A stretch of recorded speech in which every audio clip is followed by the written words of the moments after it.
अस्सलाम वालेकुम। आज हम टीईटी एग्ज़ाम के तहत हिस्ट्री इस मज़मून के सवालात और उसके जवाब देखेंगे जो आपको टीईटी एग्ज़ाम में बहुत ज़्यादा कारगर साबित हो सकते हैं। इससे पहले के वीडियो में भी हमने history, Urdu, psychology, child development के बहुत से सवालात और उसके जवाब देखे हैं जो आपको बहुत ज़्यादा कारगर साबित हो रहे होंगे। तो यहाँ पर हिस्ट्री में सबसे पहला सवाल इस तरह पूछा गया है कि इंदौर में किसने होलकरों की हुकूमत की बुनियाद डाली। किसकी होलकरों की हुकूमत की बुनियाद किसने डाली। तो यहाँ पर सही जवाब दिया गया है मल्हार राव। किसने डाली? मल्हार राव ने डाली है।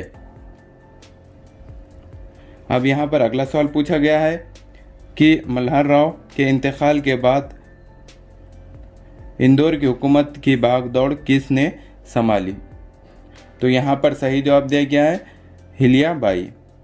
अब यहाँ पर अगला सवाल इस तरह पूछा गया है कि नागपुर के भोंसलों में कौन सबसे काबिल शख्स था। तो यहाँ पर सही जवाब दिया गया है राघो जी। अब यहाँ पर अगला सवाल इस तरह पूछा गया है कि शाहू महाराज ने बिहार और उड़ीसा सूबों में चौथ की वसूली के इख्तियार किसे दिए। तो यहाँ पर सही जवाब दिया गया है रघु जी को वसूली के इख्तियार दिए। अब यहाँ पर अगला सवाल इस तरह पूछा गया है कि रानी जी शिंदे के बेटों के नाम क्या थे। कि जो रानी जी शिंदे है उसके बेटों के नाम क्या थे। तो यहाँ पर सही जवाब दिया गया है जयाप्पा, विताजी, महादजी। अब यहाँ पर अगला सवाल इस तरह पूछा गया है कि दस्तूरसाज मजलिस के कानूनी मुशीर कौन थे। किसके? दस्तूरसाज जो मजलिस थी उसके कानूनी मुशीर कौन थे। तो यहाँ पर सही जवाब दिया गया है BN राव, ये कानूनी मुशीर थे। अब यहाँ पर अगला सवाल इस तरह पूछा गया है कि हमारे मुल्क के नज़्म व नस्क के लिए बनाए गए बुनियादी हुकूक के ज़ाब्ते, उसूल और दफ़ात जिस किताब में एकजा है इसे क्या कहते हैं। तो यहाँ पर सही जवाब दिया गया है उसे दस्तूर हिंद कहते हैं।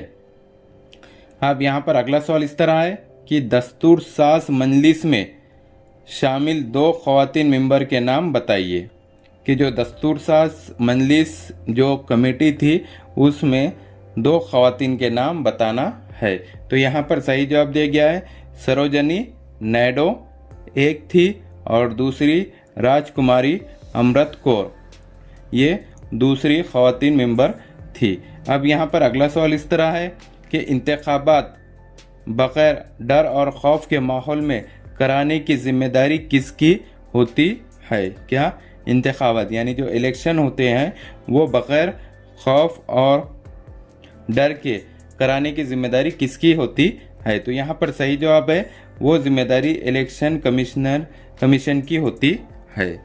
अब यहाँ पर अगला सवाल इस तरह है कि 4 से ज़ायद रियासतों में सरगर्म सियासी जमातों को क्या कहते हैं।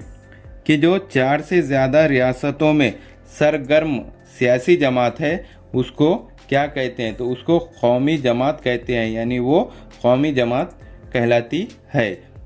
जो पार्टी अगर 4 रियासतों से ज़्यादा रियासतों में सरगर्म है तो वो कौमी पार्टी बन जाती है, कौमी जमात कहलाती है।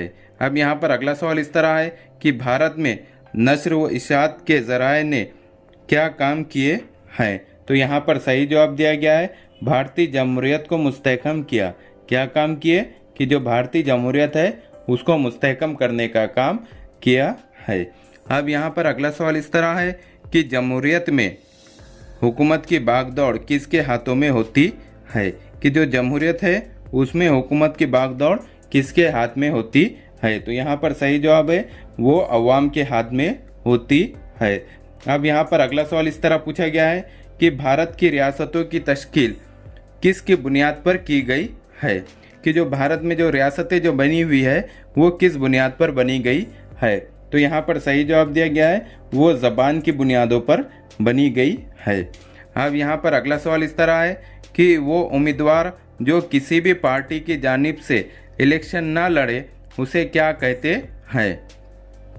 तो यहाँ पर सही जवाब है उसको आज़ाद उम्मीदवार कहते हैं। अब यहाँ पर अगला सवाल इस तरह है कि किसकी वजह से हुकूमत का कामकाज में अवाम की शिरकत बढ़ जाती है। तो यहाँ पर सही जवाब है कि गैर मरकज़ियत की वजह से हुकूमत के कामकाज में अवाम की शिरकत बढ़ जाती है। किसके वजह से? गैर मरकज़ियत की वजह से। अब यहाँ पर अगला सवाल दिया गया है कि मरकज़ी हुकूमत के इख्तियारात की फहरिस्त को क्या कहते हैं। तो यहाँ पर सही जवाब दिया गया है उसको मरकज़ी फहरिस्त कहते हैं। यहाँ पर अगला सवाल इस तरह है कि लोकसभा की मुद्दत कितने साल होती है, यानी जो लोकसभा के जो इलेक्शन होते हैं वो कितने कितने साल के बाद होते हैं, उनकी मुद्दत क्या होती है। तो यहाँ पर सही जवाब दिया गया है उनकी मुद्दत 5 साल की होती है। अब यहाँ पर अगला सवाल है कि पार्लियामेंट के दूसरे ऐवान को क्या कहते हैं। कि एक ऐवान को लोकसभा कहते हैं और दूसरे ऐवान को राज्यसभा कहते हैं। पार्लियामेंट के 2 ऐवान होते हैं, एक को लोकसभा कहते हैं और दूसरे को राज्यसभा कहते हैं। अब यहाँ पर अगला सवाल पूछा गया है कि कौन सा शख्स अपने अहदे की बुनियाद पर राज्यसभा का चेयरमैन होता है।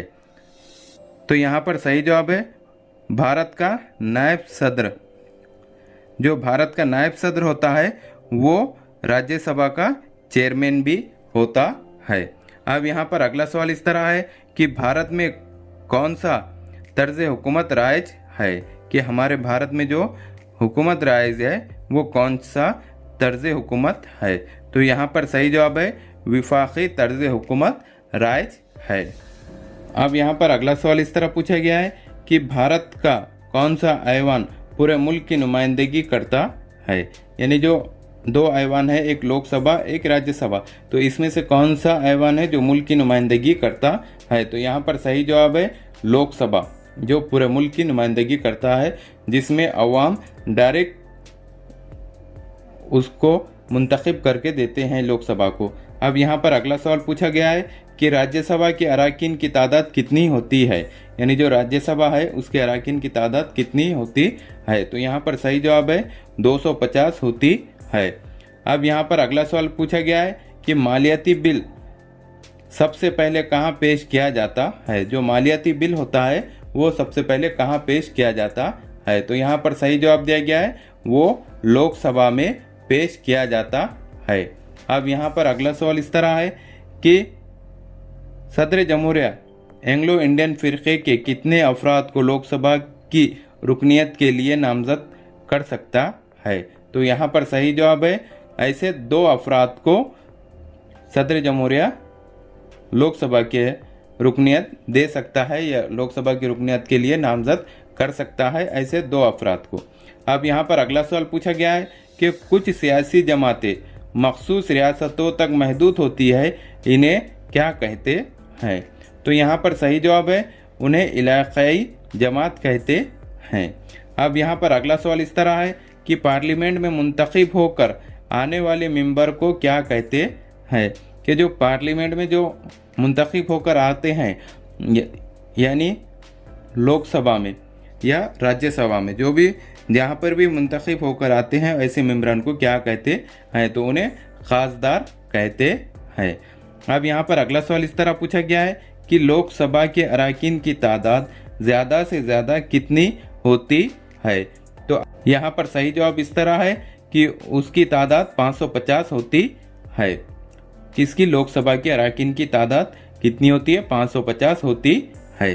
अब यहाँ पर अगला सवाल इस तरह पूछा गया है कि जिन मौज़ूआत पर मरकज़ी हुकूमत और रियासती हुकूमत दोनों ही को कानून बनाने का इख्तियार है, इनकी फहरिस्त को क्या कहते हैं। तो यहाँ पर सही जवाब है उस फहरिस्त को मुश्तरका फहरिस्त कहते हैं। अब यहाँ पर अगला सवाल इस तरह पूछा गया है कि भारत की किस रियासत के लिए दस्तूर में चंद मखसूस दफ़ात रखी गई है। तो यहाँ पर सही जवाब है जम्मू और कश्मीर के लिए।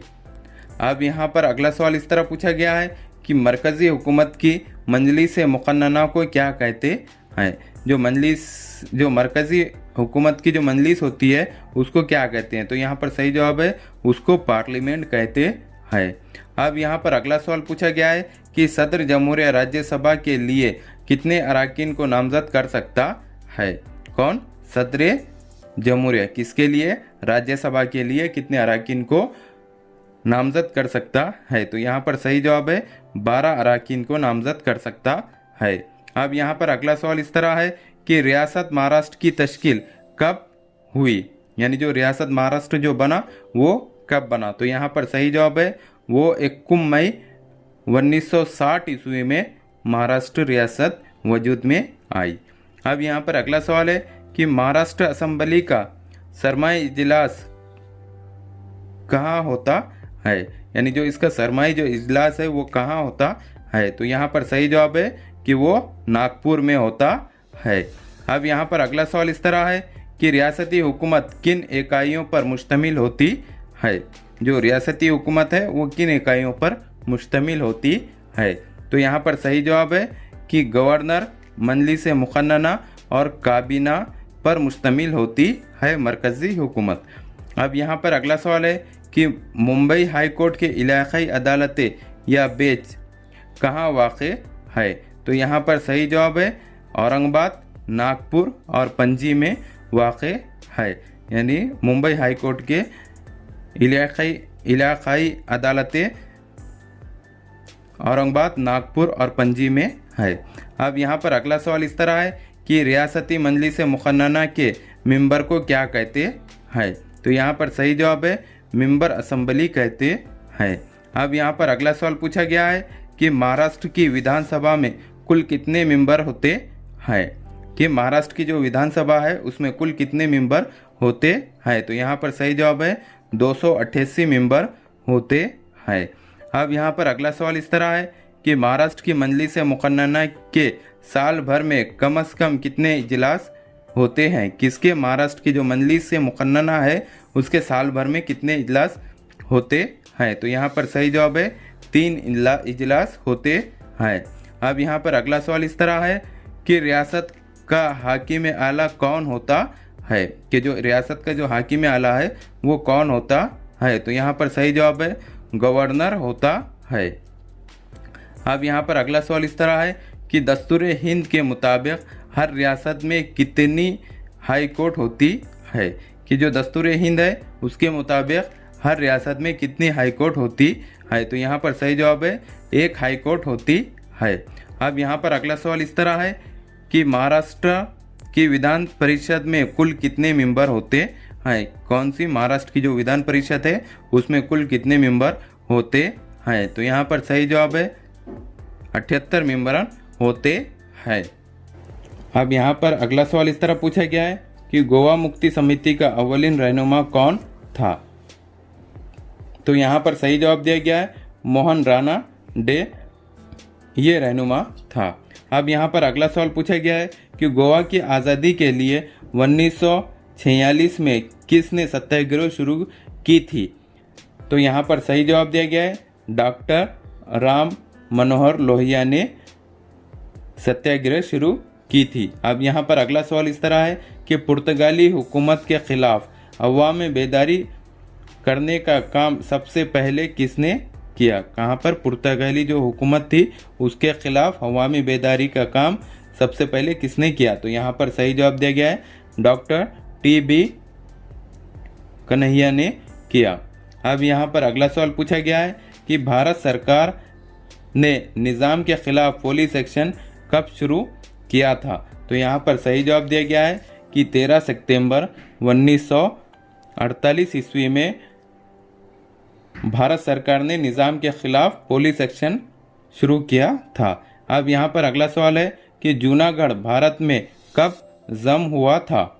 जो जूनागढ़ है वो भारत में कब शामिल हुआ था? तो यहाँ पर सही जवाब दिया गया है 20 फरवरी 1948 ईस्वी को वो शामिल हुआ था भारत में। अब यहाँ पर अगला सवाल इस तरह है कि भारत की आज़ादी का कानून बरतानवी पार्लियामेंट ने कब मंजूर किया? तो यहाँ पर सही जवाब दिया गया है 18 जुलाई 1947 ईस्वी को बरतानवी पार्लियामेंट ने भारत की आज़ादी का कानून मंजूर किया। अब यहाँ पर अगला सवाल इस तरह है कि किस बरतानवी वजीर आज़म ने ऐलान किया था कि इंग्लिस्तान 1948 से पहले भारत को आज़ाद कर देगा। तो यहाँ पर सही जवाब दिया गया है इटली ने। अब यहाँ पर अगला सवाल इस तरह है कि 16 अगस्त 1946 को मुस्लिम लीग ने कौन सा दिन मनाया था। तो यहाँ पर सही जवाब है कि यौम रास्त इक़दाम दिन मनाया था। अब यहाँ पर अगला सवाल इस तरह पूछा गया है कि किस बरतानवी बहरिए के जंगी जहाज़ पर भारतीय सिपाहियों ने बगावत कर दी थी। तो यहाँ पर सही जवाब दिया गया है तलवार। अब यहाँ पर अगला सवाल इस तरह है कि सुभाष चंद्र बोस की मौत कब वाक़ई हुई थी। तो यहाँ पर सही जवाब दिया गया है 18 अगस्त 1945 ईस्वी को सुभाष चंद्र बोस की मौत वाक़ई हुई थी। अब यहाँ पर अगला सवाल इस तरह पूछा गया है कि अमेरिका ने जापान पर कब एटम बम गिराए थे। किसने? अमेरिका ने जापान पर। तो यहाँ पर सही जवाब दिया गया है 6 और 9 अगस्त 1945 ईस्वी को अमेरिका ने जापान पर एटम बम गिराए थे। अब यहाँ पर अगला सवाल इस तरह है कि आज़ाद हिंद फौज का फौजी गीत कौन सा था। कि जो आज़ाद हिंद फौज जो थी उसका फौजी गीत कौन सा था। तो यहाँ पर सही जवाब दिया गया है कदम कदम बढ़ाए जा। कौन सा था? कदम कदम बढ़ाए जा। अब यहाँ पर अगला सवाल है कि सुभाष चंद्र बोस ने जज़ायर अंडमान और निकोबार का नाम क्या रखा था। तो यहाँ पर सही जवाब है शहीद और स्वराज रखा था। अब यहाँ पर अगला सवाल इस तरह है कि सुभाष चंद्र बोस ने सिंगापुर में आज़ाद हिंद हुकूमत कब कायम की थी। तो यहाँ पर सही जवाब है अक्टूबर 1943 को आज़ाद हिंद हुकूमत कायम की थी। अब यहाँ पर अगला सवाल इस तरह है कि आज़ाद हिंद फौज में झांसी की रानी रेजिमेंट की सरबराह कौन थी। यहाँ पर सही जवाब दिया गया है कि डॉक्टर लक्ष्मी स्वामी नाथन थी। अब यहाँ पर अगला सवाल पूछा गया है कि इंडियन इंडिपेंडेंस नामी तंजीम का बानी कौन था। तो यहाँ पर सही जवाब है राज बहादुर बोस। अब यहाँ पर अगला सवाल इस तरह है कि सुभाष चंद्र बोस ने कौन सी तंजीम बनाई थी। कि जो सुभाष चंद्र बोस थे उन्होंने कौन सी तंजीम बनाई थी। तो यहाँ पर सही जवाब दिया गया है फॉरवर्ड ब्लॉक तंजीम बनाई थी। अब यहाँ पर अगला सवाल इस तरह है कि शेर इनकलाब किसे कहते हैं। जो शेर इनकलाब है वो किसे कहते हैं। तो यहाँ पर सही जवाब दिया गया है वो नाना पाटिल को कहते हैं। अब यहाँ पर अगला सवाल है खुफिया तहरीक में आज़ाद दस्ता किसने बनाया था। कहाँ पर? जो खुफिया तहरीक थी उसमें आज़ाद दस्ता किसने बनाया था। तो यहाँ पर सही जवाब है भाई कोतवाल ने बनाया था। अब यहाँ पर अगला सवाल है कि लाल सेना का बानी कौन था। कि जो लाल सेना जो बनी हुई थी उसका बानी यानी लाल सेना को किसने बनाया था। तो यहाँ पर सही जवाब है जनरल आवारी ने बनाया था। इस तरह के हमारे एजुकेशनल वीडियो देखने के लिए हमारे चैनल को सब्सक्राइब करें, बेल आइकन दबाएं, लाइक करें, शेयर करें और आगे के वीडियो बनाने के लिए हमें कमेंट्स करें। Thank you.